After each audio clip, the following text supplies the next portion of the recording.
大家好，我叫玛丽娜，我来自莫桑比克，今年21岁，目前就读于中国传媒大学。大家好，我叫钟梅，我在中国出生，然后我在美国长大。My name is Sarah. I'm from Jordan, and my mom's Lebanese, so I'm mixed Arab. Yeah.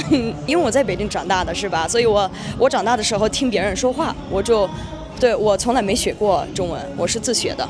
What's it like born and raised in China but with a non-Asian face? What are their stories like about living in China? And moreover, how did they learn Mandarin? Hello guys, this is Aiden. Welcome back to the channel. If you are interested in China or you want to have a Chinese partner, this is the right channel for you.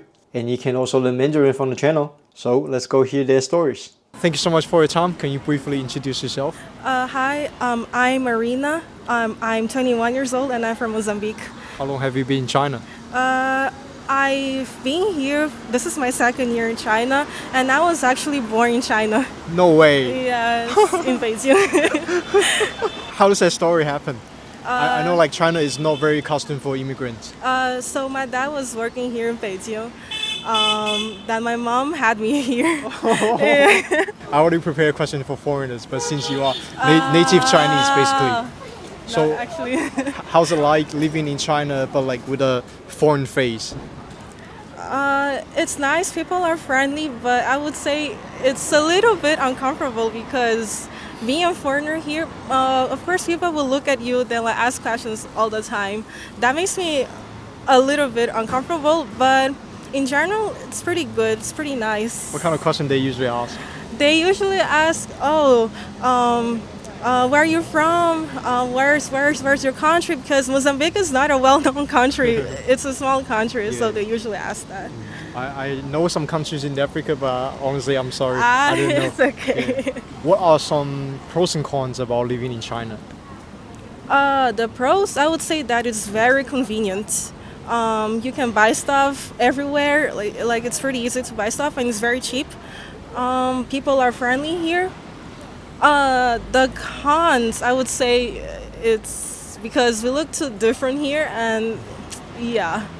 Would you like to mention like the skin tone racism a little bit?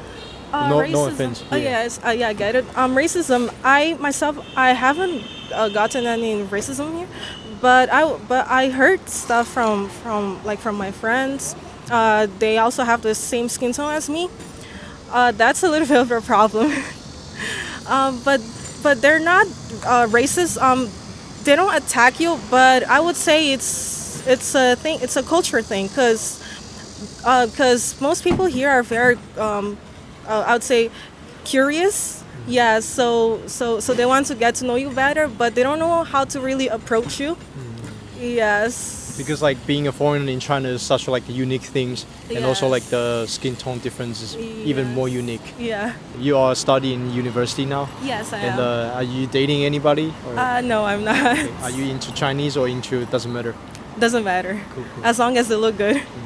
How's it like dating things? Is it hard for you? Because I also interview other white girls. Yes. They have very hard time dating in China, dating a Chinese partner. Like how's that work for you? To be honest, I think it will be easier for white girls to date people here, because I think Chinese men here have a little bit of a skin tone problem. So if you're a little bit darker, maybe same as me, or darker. We're the same. Yeah, but that's low-key a problem here. Yes.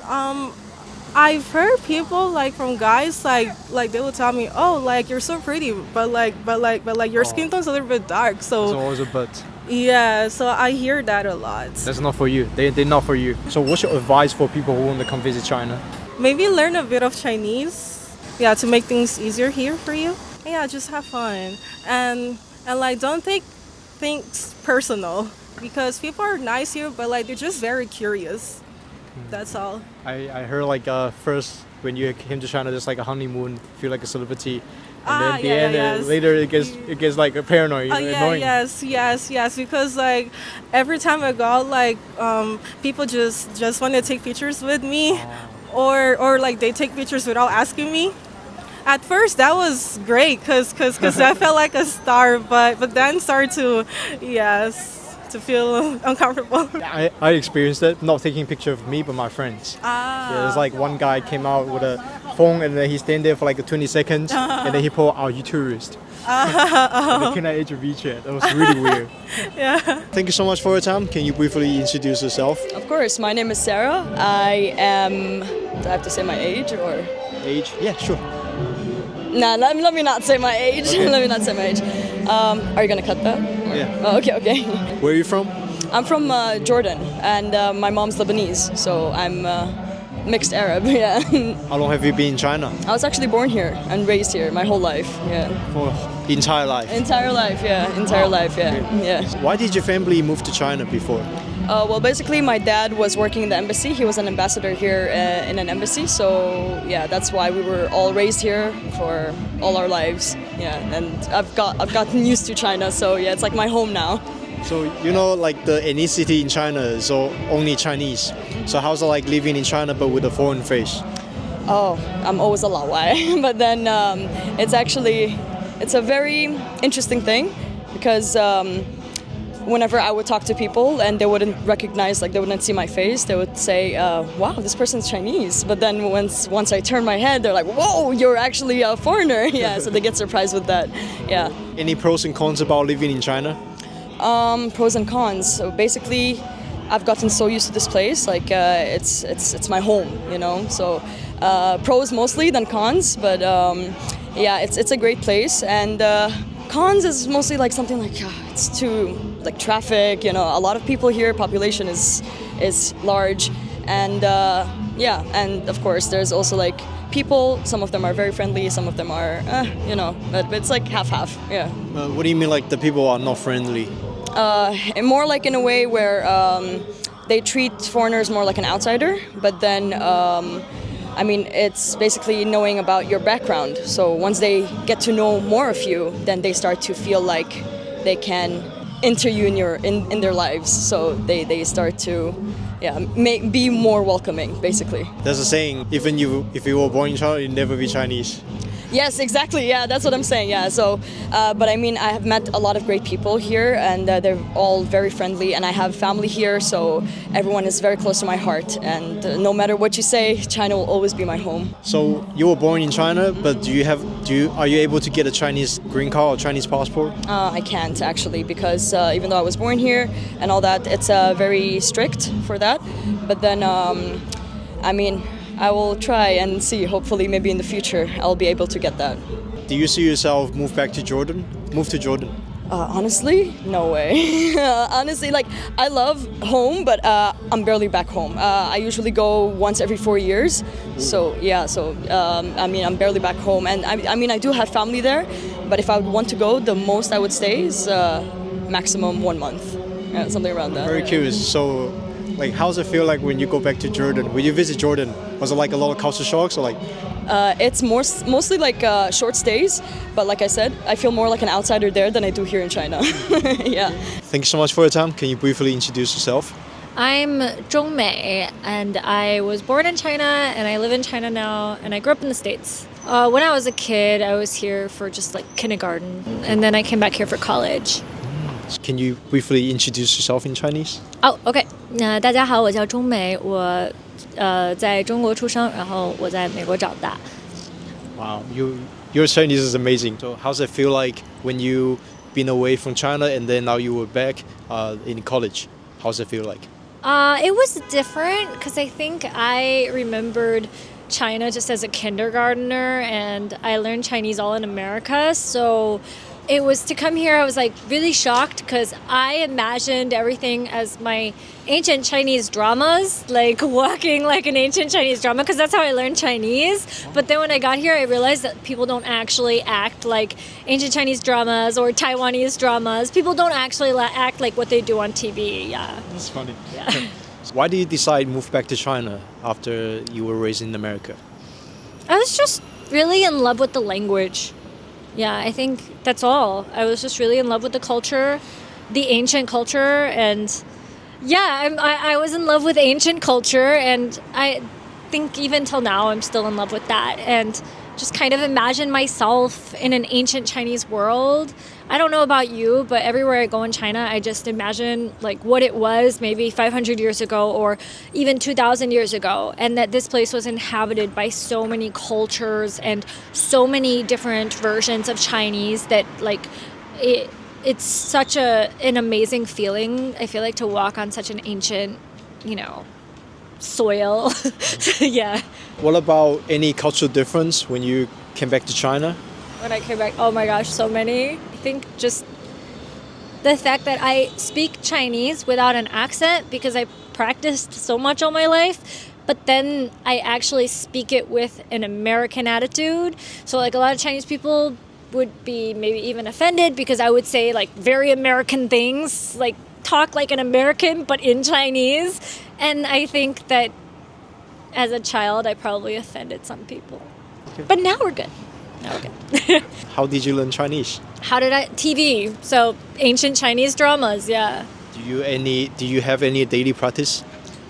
Daily practices? Yeah. What is your Mandarin? I basically just I was only allowed to watch Chinese TV, so in America, so daily just watching Chinese TV. Some people study language by making a lot of friends, and I was more on the side of just watching a lot of stuff and maybe not making as many friends. I think that learning language everyone has their own way, but mine was definitely just watching a lot of things and consuming a lot of content. So even now I still watch a lot of Chinese stuff, and I read a lot of Chinese books now and consume a lot of Chinese content. So I'm very curious, back in then you only watch dramas, but do you have chances to practice your Chinese? Or because in order to learn a language you have to have the chance to speak it, but back in the States, like who you speak to? Yeah, that was the problem. Like I didn't really have many people to speak to, so I just that's how I ended up thinking more Chinese were just the Chinese in the dramas. I kind of got caught up in that because I think there weren't that many people. Now there's a lot of Chinese people in America, but when I was little, it wasn't as, simple to find a Chinese friend or something. What's your advice for people who want to learn Mandarin? Oh my gosh. I think just speak it all the time. I think everywhere I went for a while I spoke it, and then consuming a lot of online content. I think consuming my own content. Okay. Watching my content, you can learn Chinese. Oh, that was a good one, right? Okay, yeah. I will tag you here. Okay. Thank you. I'm born here in China and I speak fluently like in Chinese, but then like when people talk to me and I respond in English, like they still prefer to talk to me like in English. Oh. Yeah, but I still respond like in Chinese to show them that 我会说中文. But yeah. Maybe because the Chinese people want to learn English? Yeah, a lot of them want to practice, but some of them, they just can't really believe that I speak Chinese, so... Do you have more Chinese friends or foreigners? There's a balance. I don't really remember. I can't really say. But yeah, I would say like how people connect with each other, like here is more 保守. Yeah, than like in my country, like in other countries, like we're more open, like we're more, we make friends like more easily, but here we make friends like at a slow pace, which is good sometimes because like you get to know people better. 我们做一个中文问题，你觉得你未来可能生活在中国，还是会回 Mozambique？ 我想就是我毕业以后可能会先在中国发展几年，然后再回莫桑比克。对，或者去其他国家。有想过去哪个国家吗？我可能会先回莫桑比克，然后再想去欧洲其他国家发展。对。那为什么不会想留在中国？因为我觉得在中国就是对外籍，就比如说我呢，就是我的发展空间不是很大。那假如你回到了莫桑比克，然后去到欧洲，你会如何用你也会中文的这个技能？你会用上吗？可能会吧，因为在其他国家就是好像有很多中企，然后他们好像很需要中文翻译。如果有外国人想学中文，你会给他们什么建议？慢慢开始吧，其实中文并不难。就是中文的语法，就是不要学的太多，因为你学的越多，就会感觉越难，就是浅浅的学一下就好。就是你要先学会日常对话，然后再学语法，那个是最后要学的。最后一个问题，如果有外国人想来中国，你会有什么样的建议？就是不要太看国外的那些 stereotypes， 其实中国真的很好，特别是北京特别好。对，就是这里的科技呀、吃的呀、人呀，就都特别棒。对。OK， 谢谢 Marine。好，谢谢。Okay, 结束了。Let's do a question in Chinese. Yeah, sure. 对于想学普通话的外国人有什么建议吗？普通话的，就是怎么学习这个普通话嘛？最好是要看一些中文的那个电视剧或者电影，让你学好的，或者跟中国人交个朋友。你有推荐的电视剧吗？没有，我也很少看中国的。你都不看，你推荐别人看？对我推荐别人看，为什么呢？因为我在北京长大的是吧？所以我长大的时候听别人说话，我从来没学过中文，我是自学的。对，我是自学的。然后呢，我听别人说话的时候，我就自己学的。对 ，OK， 就是学校是没有学中文的。没有，因为我是国际学校的，对，也是一个国际学校。然后呢，长大以后，我2019年上大学，上了1年汉语，然后我会写，然后读了，其他的就口语我是本来就都会。等一下，从小都会。你是上大学才开始学会写字？对，是的，对我2019年开始会写字了。什么样的感觉？开始写中文的时候？写中文的时候，觉得因为我会说话是会沟通的，所以我觉得有点简单，但是写单词有点就是那种花那种感觉，所以有点挺难的。你觉得学中文口语最难的一部分是哪里？口语啊。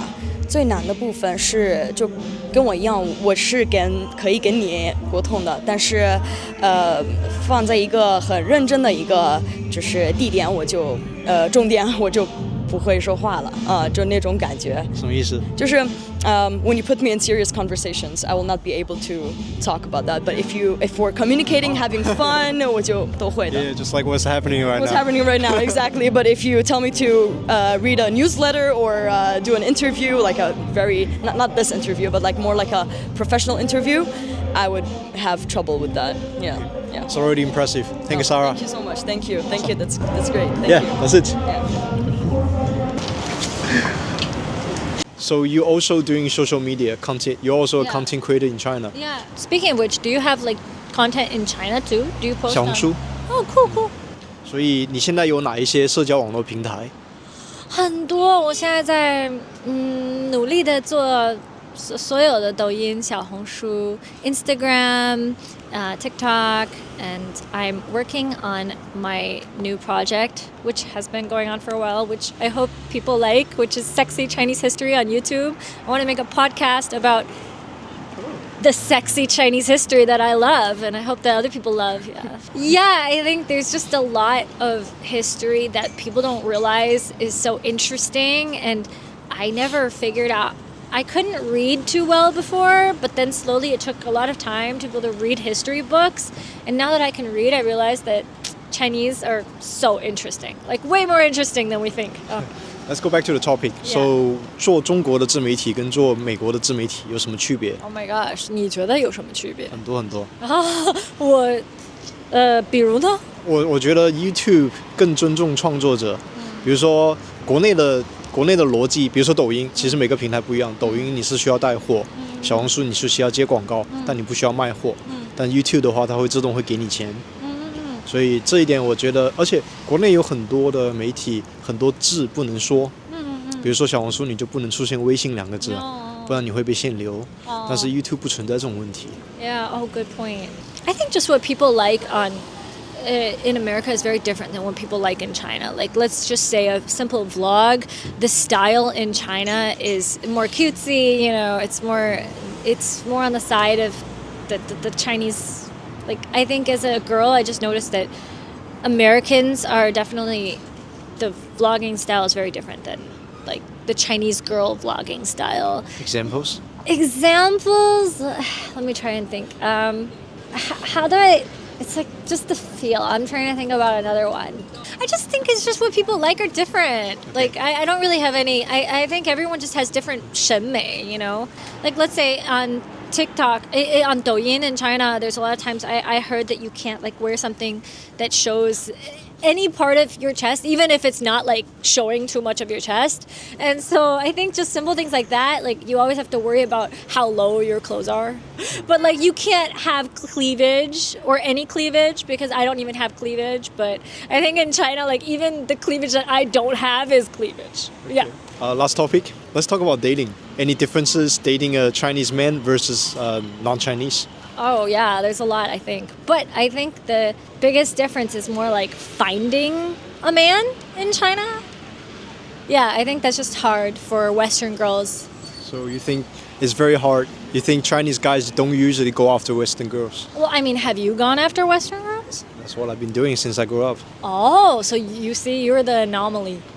I think that even your friends, right? Most people don't really know that, like, I think most Chinese just think that they should get married and have a kid with someone from their own country because it's more simple and you don't have to, you know, travel. Yeah. Any weird stories you would like to share?